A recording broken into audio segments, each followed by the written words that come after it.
आउज़ बिल्लाहि मिनश शैतानिर रजीम बिस्मिल्लाहिर्रहमानिर्रहीम रब्बे ज़िदनी इल्मा। अल्लाह ताला मेरे इल्म में इजाफा फरमा और मुझे सच बोलने की तौफीक दे। अस्सलाम वालेकुम जिन जान पाकिस्तान जी। ओए गोली क्यों चलाई हो जिन जान पाकिस्तान जी। इंशाल्लाह मेरे अल्लाह ताला ने चाहा अनकरीब आप खुशखबरी सुन लेंगे, क्योंकि केस तो है कोई नहीं, इनको मजबूरन छोड़ना पड़ना। अभी यहां तक तो आ गए हैं कि इमरान खान लिख कर दे। खान साहब ने, ये तारक चौधरी ने अब कहा है, खान साहब कहते हैं मुझे पहले भी ऑफर आई थी यही, तो उसने पहले नहीं, अगर जिन जान जी माना अब कैसे मानेगा। तो ये अनकरीब आप अल्लाह ताला की रहमत के सदके में मेरे कादर करीम रब्बुल रहीम अल्लाह सुभान व ताला ने, रहमानो अजीम अल्लाह सुभान व ताला ने इंशाल्लाह तुसी देखना इमरान खान किस तरह मक्खन चो वाल मंगर मुसीबत आंदियां ने। हजरत यूसुफ अलैहिस्सलाम ने कुछ भी नहीं सी कीता, कितनी कैद कटी, तो तुसी हिसाब ला लो ना, तो कोई मसला नहीं का। इमरान खान उन्होंने टलना नहीं चाहिए जिन जान पाकिस्तान। हाँ सही खुदा दी कसम डटिया है इन्होंने, उन्हें इन्हों दी नींदरां हराम कर दित्तियां। बदकारां दा टोला जिहड़ा हैगा ना जिन जान पाकिस्तान जी, ये बदकारां दा टोला है।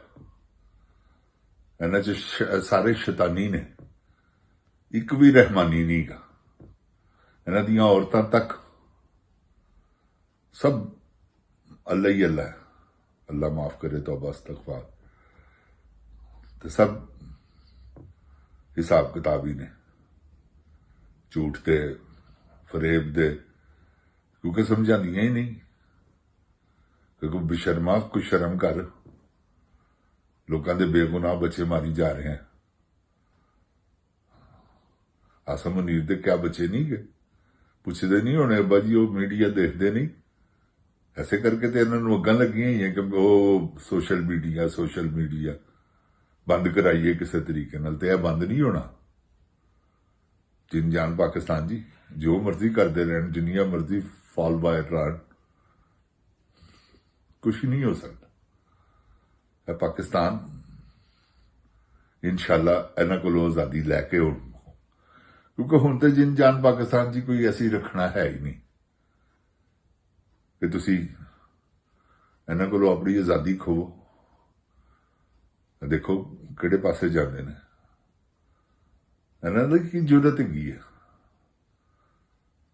कि कुछ करन। बुजदिल हैगे ने, मुनज़म होए ने। वो खच कवीन तुहानूं दस्सिया उन्हें अपनी फोर्स बनाई। मैं पहले प्रोग्राम च कहता है सी, जदों यह वाकया होया ना, मैं क्या खच कवीन ने अपना बंदा वाड़ दिता जे विच, जिन्होंने सारी सीधी गोली चलाई है। लोगों को हजारां बंदे जख्मी कर दिते ने, ते सौवां की तादाद च इन्होंने शहीद करते हैं। जिन जान पाकिस्तान जी बड़ी बेशर्म औरत है। वो कहती है सिर्फ मैं, ऐसे करके जो उन्हें मथा ला के ना पूरे खानदान नाल, कप्तान नाल शादी की, कैप्टन नाल, ते तुहानूं पता फिर की मथा इन्हें लाया सी। ते जिहड़ी इन्नी नचक औरत होवे 14 सालों की उम्र च, बेबाक, वो फिर डरदियां थोड़ी ने। वो नहीं डरदियां जिन जान पाकिस्तान जी। है कोई डरने वाली औरत है? तो इन्हूं डराया हुण सिक्योरिटियां, ये वो, बुलेट प्रूफ जैकेट ते हैलमेट ते ये वो। जिन जान पाकिस्तान जी की है? मौत कदी रुक जानी? मौत तक किसे वेल जिसले लिखी है ना, उसले टलनी ही नहीं। मौत एक ऐसी चीज है, अल्लाह ताला ने एक ऐसा सिलसिला बनाता है, कुल्ले नफ्सुन ज़ायक़ातुल मौत। तो खच औरत ने एक दिन वक्त आना है जिन जान पाकिस्तान जी, ਇਹਨੇ ਅੱਲਾ ਕੋਲੋਂ ਮਾਫੀ ਮੰਗਣੀ ਹੈ, ਮਾਫੀ ਦੀ ਗੁੰਜਾਇਸ਼ ਹੀ ਨਹੀਂ ਹੋਣੀ, ਕਿਉਂਕਿ ਲੁਬਾਦ ਦੇ ਵਿੱਚ ਆ ਕੇ ਫਸ ਗਈ। ਬੇਪਨਾਹ ਬੰਦਾ ਇਹਨੇ ਮਰਵਾਤਾ, ਜਿਨ੍ਹਾਂ ਦੀ ਕੋਈ ਗਿਣਤੀ ਨਹੀਂ ਹੈ ਜੇ ਫਿਲਹਾਲ ਹੀ। ਸਾਰਾ ਕੁਝ ਬਾਹਰ ਆ ਜਾਣਾ ਜਦੋਂ ਜੁਡੀਸ਼ਨਲ ਇਨਕੁਆਰੀਆਂ ਹੋਈਆਂ, ਕਿਉਂਕਿ ਉੱਥੇ ਤਾਂ ਦੱਸਣਾ ਪੈਂਦਾ ਨਾ। ਤੇ ਵਾਰੀ ਆਉਣ ਵਾਲੀ ਹੈ ਇਹਨਾਂ ਦੀ। ਤੇ ਮੇਰੀ ਗੁਜ਼ਾਰਿਸ਼ ਹੈ ਜਿੰਨ ਜਾਨ ਪਾਕਿस्तान जी कि मैं अल्लाह ताला माफ करे परवरदिगार आलम अपने जो मेरा तजर्बा है ਉਹਦੇ ਮੁਤਾਬਕ इमरान खान साहब आ रहे हैं, ਤੁਸੀਂ ਫਿਕਰ नहीं करना। ठीक है, ਇਹਨਾਂ ਨੇ ਤੁਹਾਨੂੰ हशर नशर कर दिता है। देखो ना सलाबजद खान अल्लाह माफ करे को खबर ही नहीं कोई आती, कोई जिक्र ही नहीं करता, क्योंकि सब खा पी गए ने। ते तुसी देखना जिहड़े हिसाब किताब लिखे ने उहदे च किड्डे पलंदे इन्होंने पाए।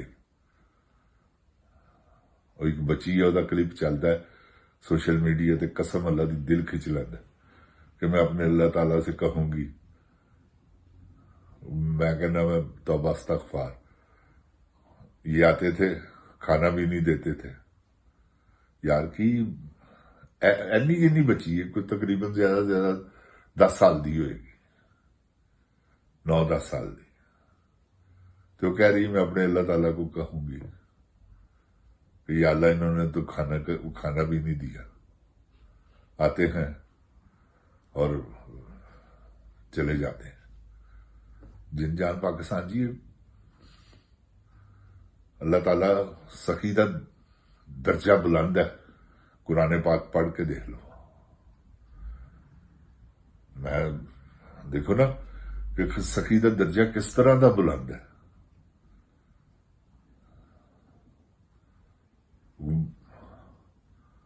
अल्लाह माफ करे तो बस इस्तगफार करके कहने हातम ताई नूं तुसीं ओहदी मिसाल ले लो।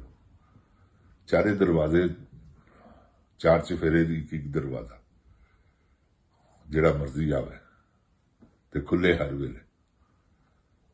इसलिए नहीं ना कुरान पाक च ना आ गया। तो जिन जान पाकिस्तान जी सखी का मरतबा बुलंद है।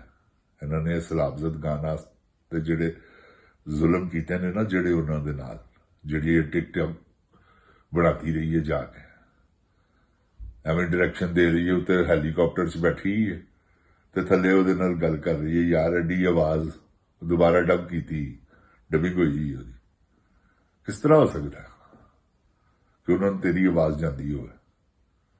कच क्वीन ज़हनी तौर के उत्ते मफलूज ही की, उतों नाल जिहड़ा ना परवेज रशीद जिहड़ा गाइड करता है, वह इस तो वड्डा बंदा पुत्तर है जाहिल, जिहड़ा इहो जी जाहिलां दीयां गल्लां लिख के दिंदा। ऐ ते अपने कोलों कुछ नहीं बोलदी। जिन जान पाकिस्तान जी ऐ नहीं बोलदी, ਇਹਦੇ ਚੋਂ ਇਹਦਾ यार बोलदा। ते तुसीं देखो ना यार भी कैसा, जिहदे कोल डंडा है। ओहो हो अल्लाह माफी देवे यार, ऐसा जाबर इंसान मैं अपनी जिंदगी च नहीं देखे। बड़ियां हिस्टरियां सुनिया, बड़ियां फिल्मां दियां कहानियां ते की तुहानूं पता स्टूडियो दा एज ए एक्टर मैं काम करता रहा ते किन्नियां किड़ा जालम दहाया भा इलियास कश्मीरी, ताया इलियास कश्मीरी नूं, लेकिन इहो जिहा किसी ने भी नहीं दहाया। यकीन करो तुसीं जो इन्हें जुल्म कीते यार, शर्म ही नहीं आई। अल्लाह ताला पाकिस्तान नूं अपनी हिफ्ज़ो ईमान च रखे। जिन जान पाकिस्तान जिंदाबाद, इमरान खान जिंदाबाद, जिन जान पाकिस्तान दी अवाम जिंदाबाद। ओए गोली क्यों चलाई बंदिया पतरा।